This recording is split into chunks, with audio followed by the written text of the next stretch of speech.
Hello, my dear friends and dear listeners. Welcome back to Papa-Norr's Story Time. I trust you are enjoying A Saint in Brown Sandals by Elizabeth Irene Beatty. And don't forget, if you want to have a copy of the book or any of her books, just contact your local bookstore, the publishers, or the writer herself. We've done week 1 to 6. We are about to get into week 7 and 8. And today, again, Nana Fosu will be reading for us. Let us get into the story. But before we do that, don't forget to subscribe. If you're new to the channel, subscribe, click on the notification button, like it, and share it. Thank you very much. Let's go watch Nana do the reading for week 7 and 8 for us. Let's go. Week 7, Monday, February 15th. Mrs. Dankwa told us today that only 2 dances, Adowa and Damba, would be performed for the program. There will not be enough time to perform all 3 that day. That's a pity. My favorite dance will not be performed. The Minister of Education will be let into the assembly hall by the Adowa dancers. Then after his speech, the Damba dancers will lead him out. The dance troupe is quite large. There must be almost 30 of us, and Mrs. Dankwa is only going to select 10 or 15 at the most for each dance. I'd better practice hard. I wouldn't want to miss my spot in front of the TV cameras. Tuesday. After 2 weeks of kicking them about, I still haven't been able to do any damage to my school sandals. They're still intact and still brown. I'll have to do something more drastic to them. Wednesday. I hang my sandals from the mango tree and swang from them, but the straps still did not come unstuck from the sole. They were clearly made to withstand a nuclear blast. Thursday. Mama asked me if I would like to invite Boatima over as well on Saturday. I don't think so. She and Maybelline don't really have much in common. Besides, her English is not very good. I asked Daddy, in a very casual tone, if he'd considered installing an air conditioner in the house. He told me that noisy air conditioners at night made it easy for burglars to operate.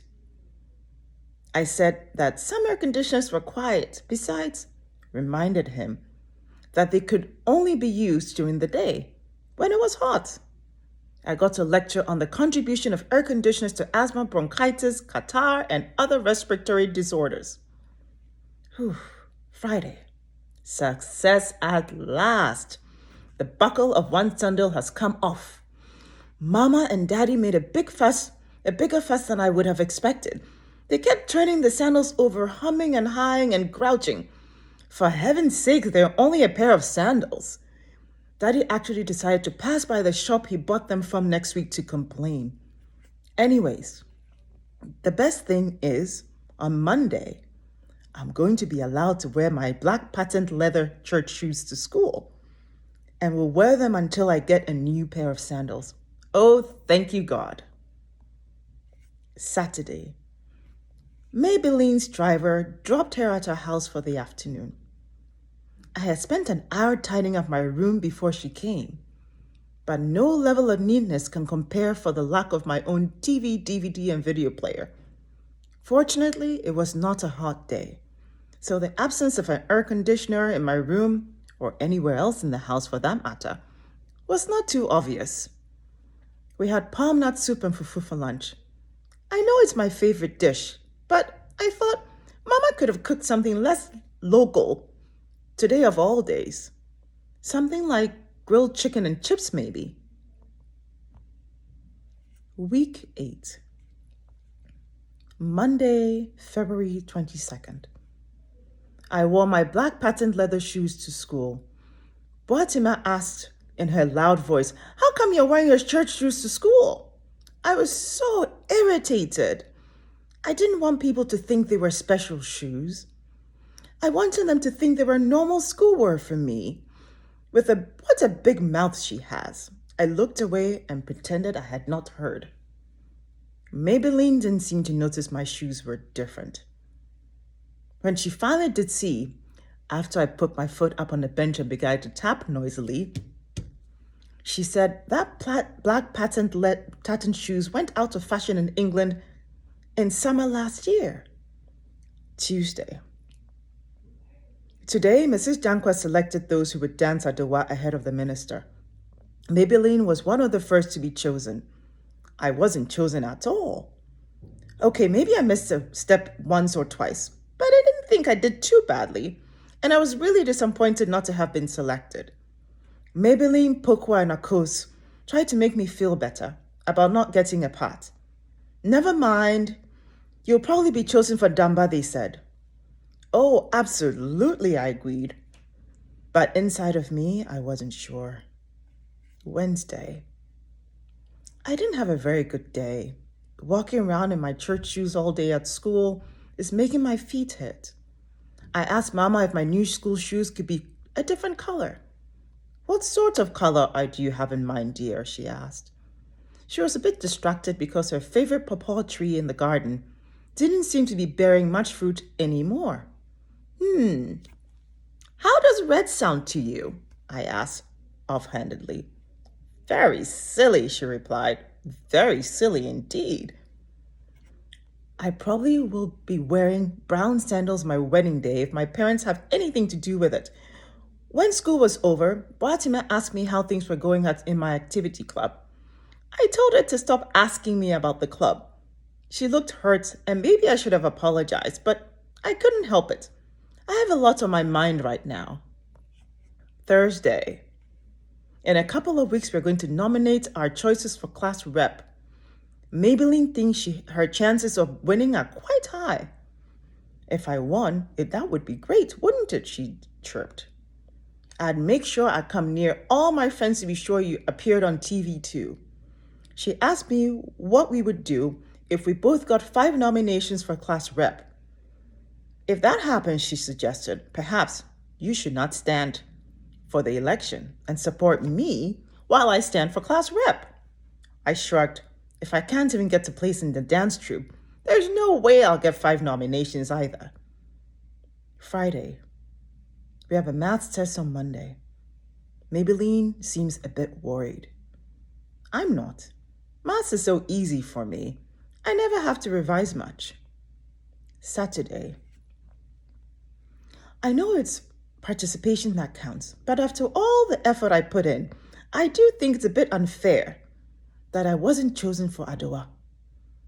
I notice my shoulders are rather bony, and I think that may be part of the reason why I wasn't chosen. It seems to me that most of the girls doing Adowa looked a bit more rounded than I am. Maybelline is probably right. People prefer cute girls, or cutish, as she said. Daddy caught me scrutinizing myself in the mirror, and I admitted I feel too tall, and I think my legs are too long and boyish. Nothing wrong there, he snorted, glancing down at my legs. Good and strong for climbing mountains. Climbing mountains? They must definitely look worse than I thought. Saturday. Dear Diary, you're the only one I can really pour my heart out to. I can't talk to anyone about how I feel inside because they'll think I'm being silly. There's so many things about myself I'd like to change. I wish I was shorter. I wish I was prettier. I wish I wasn't so tall with those mountain climbing legs. I wish I was cuter with a nicer home, red shoes, and a lovely shop-bought dresses. The truth is, I wish I was like Maybelline. Interesting, isn't it? So that brings us to the conclusion of week 7 and 8. And it's obvious that the rabbi is crumbling under peer pressure and is trying to please everybody and is running away from the saints and from her athletics, which is her natural ability. Don't allow anybody in this life to draw you away from your natural talent, your natural ability. That which you're able to do excellently and perfectly by yourself, stick to it. Hold on to it. Don't be swayed by peer pressure. Peer pressure is not good for you. Peer pressure is not the best. Thank you very much for watching A Saint in Brown Sandals by Elizabeth Irene Beatty.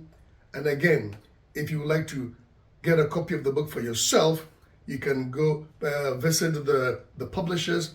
You can get in touch with Elizabeth Irene yourself and buy her book. She has many other books available that are very, very interesting. And in the future, we'll be doing more of her books as well. So thank you very much, and see you again in the next reading. Ta-ta.